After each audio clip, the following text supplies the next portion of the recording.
दोस्तों, स्टडी मस्ती यूनिक में आप सभी का स्वागत है। आज मैं किसी क्वेश्चन को नहीं बता रहा हूँ।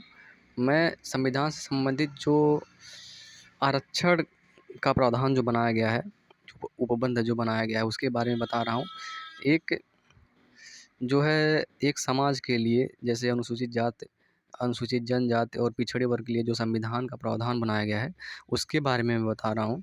और इसमें कोई क्वेश्चन, कोई ऑप्शन नहीं है। मैं एक डायरेक्ट एक डिटेल में इसके बारे में बताने जा रहा हूँ।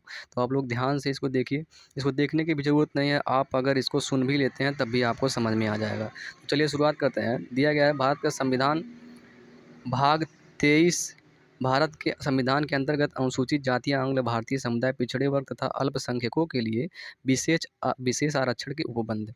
ठीक, तो यहाँ पर लिखा ये गया है, जब भारत स्वतंत्र हुआ, मतलब बताया जा रहा है कि जब भारत स्वतंत्र हुआ, भारत के समाज की आर्थिक व सामाजिक स्थितियाँ अत्यंत अस्त व्यस्त थी। भारतीय समाज जातिगत व्यवस्था से एक लंबे युग से त्रस्त रहा है। आप सभी को पता होगा, किसी भी समाज के लिए भी देश की उन्नति के लिए आवश्यक है कि उस समाज देश का हर वर्ग समान रूप से आर्थिक व सामाजिक परिस्थितियों के अंतर्गत एक एक ही पंक्ति में खड़ा हो। जब एक साथ लोग खड़ा होंगे तभी लोग आगे बढ़ पाएंगे। जैसा कि दिया गया, आरक्षण की व्यवस्था भारत के संविधान के मूल आदर्श के विपरीत है, परंतु भारत में आर्थिक, सामाजिक और राजनीतिक पिछड़ापन जातियों पर ही आधारित था। कुछ जातियां उन्नत थी और आर्थिक रूप से संपन्न थी, सामाजिक रूप से संपन्न थी, और कुछ जातियां अत्यंत पीड़ा में थी।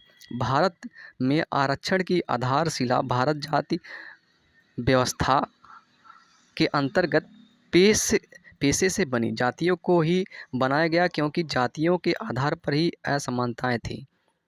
इसलिए जातिगत आरक्षण की व्यवस्था कर दी गई। अनुसूचित जातियाँ तथा अनुसूचित जनजातियों को आरक्षण दिया गया। उनके साथ आंग्ल भारतीय समुदाय तथा पिछड़े वर्ग और अल्पसंख्यक समुदाय को भी कुछ आरक्षण दिए गए। ठीक, अब लिखा गया है, अल्पसंख्यक समुदाय का आरक्षण देने का कारण, जो मतलब मुस्लिम लोग थे उनको आरक्षण क्यों दिया गया। जैसे कि भारत से जब मुस्लिम लोग जा रहे थे तो कुछ मुसलमान जो थे वो जाने से मना कर दिए। उनको यहाँ से पाकिस्तान जाने की इच्छा नहीं थी, वो भारत में ही रहना चाह रहे थे। तो उनके जाने के बाद में एक संविधान में ये भी लागू किया गया कि अगर जो मतलब अल्पसंख्यक हैं, ज़्यादातर मतलब संख्या में यहाँ से चले जा रहे हैं और कुछ संख्या के लोग यहाँ पे रह रहे हैं, तो उनके ऊपर कोई ऐसा उपद्रव ना किया जाए कि जिससे उनको भी यहाँ पे मतलब कुछ झेलना पड़े, उनको गलतफ़हमी का, गलत चीज़ों का शिकार होना पड़े।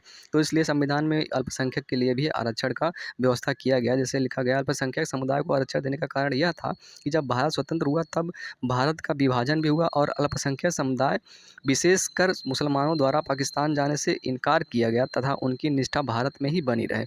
संविधान निर्माताओं ने भारत में निष्ठा रखने वाले मुसलमानों को अल्पसंख्यक मानकर इन्हें संवैधानिक विशेष उपबंध के माध्यम से कुछ ऐसे आरक्षण दिए जिससे बहुसंख्यक समुदाय के अत्याचारों से इन्हें बचाया जा सके। ठीक, ये भी प्रावधान बनाया गया।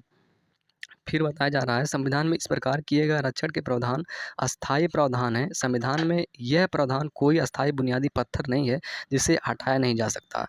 यदि समाज में समानता देखी जाने लगे और लोग आर्थिक, राजनीतिक और सामाजिक स्तर पर एक पंक्ति में दिखाई देने लगे, तब संविधान से विशेष उपबंध की व्यवस्था हटाई जा सकती है। मतलब ये बताया जा रहा है कि अगर सभी लोग एक समान होने लगे, सबको समान माना जाने लगा, तब संविधान में कोई पत्थर का लकीर नहीं है कि आप उसे हटा नहीं सकते। 368 संविधान के अनुच्छेद 368 में ये लिखा गया है कि आप समय समय पर संविधान में संशोधन कर सकते हैं। लेकिन 75 साल आज़ाद होने के बाद भी हमें ये देखने को मिलता है कि देश में अभी भी समानता पूर्ण रूप से नहीं है। तो आगे हम बताते हैं पिछड़े वर्ग के लिए भी जो विशेष उपबंध बनाए गए हैं उसको देख लेते हैं। तो चलिए, भारत के संविधान में ऐसा कुछ नहीं मिलता कि वहाँ पिछड़े वर्ग और अनुसूचित वर्ग हो। इस प्रकार के शब्द भारत के संविधान में उपलब्ध नहीं है। ऐसे वर्गों में कौन जन शामिल हैं, इसको उल्लेखित करने की शक्ति संघ तथा राज्य सरकार के पास है। मतलब ये बताया जा रहा है कि संविधान में कहीं पर भी इस तरह का कि ये नहीं लिखा गया है कि वह अनुसूचित जात है या पिछड़े वर्ग के हैं। किसी को एक मतलब चिन्ह करके नहीं दिया गया है कि अनुसूचित में हो सकते हैं या ओबीसी में, मतलब पिछड़े वर्ग में हो सकते हैं। जिसको अनुसूचित जाति जिसको बनना है वो बन भी सकते हैं, जिनको मतलब कि आरक्षण का लाभ लेना हो, जिस मतलब पिछड़े वर्ग में या फिर अनुसूचित जाति में, वो भी बन सकता है, वो किसी भी जाति का हो। ऐसा कुछ भी नहीं बनाया गया है संविधान में कि वो अलग से, उनको सिर्फ इस समाज में अगर हैं, इस जाति के हैं, तो उनको आरक्षण नहीं मिलेगा। उनको भी आरक्षण मिल सकता है अगर वह उस जाति में बनना चाहें, तो उसके लिए प्रावधान बनाया गया है। आप प्रमाण पत्र बनवा सकते हैं, जातिगत प्रमाण पत्र जो भी बनता है वो बनवा के आप उस जाति में जा सकते हैं। ठीक, तो चलिए, मतलब इसका मतलब ये है कि ऐसे वर्गों में कौन जन शामिल है, इसको उल्लिखित करने की शक्ति संघ तथा राज्य सरकार के पास है। अर्थात कौन पिछड़े वर्ग, मतलब कि ये राज्य सरकार के पास है कि वह जिस मतलब वह पास कर सकता है कि अर्थात कौन पिछड़े वर्ग का है, इसे उल्लेखित करने की शक्ति भारत के संघ और राज्य के पास है। अनुच्छेद 340(1) के अंतर्गत राष्ट्रपति को सामाजिक और शैक्षणिक दृष्टि से पिछड़े वर्गों की दशा तथा उनकी कठिनाइयों के अनुसंधान के लिए आयोग की नियुक्ति करने की शक्ति है। आयोग वर्गों की कठिनाइयों को दूर करने के उपायों के बारे में या उनके दिए गए अनुदान के बारे में राज्य सरकार को अपनी सिफारिश भेजेगा और वह अनुसंधान करेगा। उसकी रिपोर्ट राष्ट्रपति को भेजेगा और राष्ट्रपति आयोग द्वारा दिए गए प्रतिवेदन को उस पर की गई कार्रवाइयों सहित संसद के प्रत्येक सदन के समक्ष रख पाएगा। आयोग के प्रतिवेदन प्राप्त होने के पश्चात राष्ट्रपति आदेश द्वारा पिछड़े वर्गों को उल्लेखित करेगा। अनुसूचित जाति, अनुसूचित जनजातियाँ, आदिम जातियों के लिए के नियुक्त विशेष पदाधिकारी पिछड़े वर्गों के लिए भी कार्य करेंगे। अनुच्छेद 15(4) माने अनुच्छेद भाग 4 के अंतर्गत राज्य को सामाजिक और आर्थिक दृष्टि से पिछड़े वर्गों के लिए प्रावधान बनाने की शक्ति प्राप्त है। अनुच्छेद 16(4) के अंतर्गत राज्य को इन वर्गों के लिए सरकारी नौकरियों में स्थान पर आरक्षित करने की शक्ति प्राप्त है। संविधान में पिछड़े वर्ग की कोई परिभाषा नहीं दी गई है। सरकार को श्रेणी में आने वाले लोगों को लिखित करने की शक्ति प्राप्त है।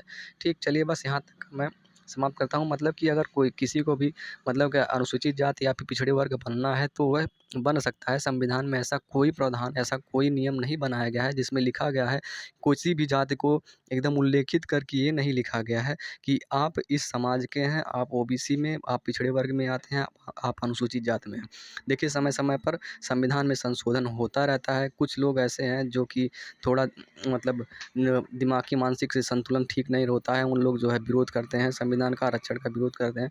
तो किसी को विरोध करने की ज़रूरत नहीं है, वो आराम से कोई भी किसी भी मतलब जाति में जा सकता है। समय समय पर संशोधन हो सकता है। ऐसा कोई पत्थर की लकीर नहीं बनाया गया है संविधान में। संविधान एक हमारा संविधान एक बहुत ही महान संविधान है इस देश का, और हम सबको इस संविधान का सम्मान पूर्ण रूप से, दिल से, तन मन धन से करना चाहिए। चलिए, धन्यवाद।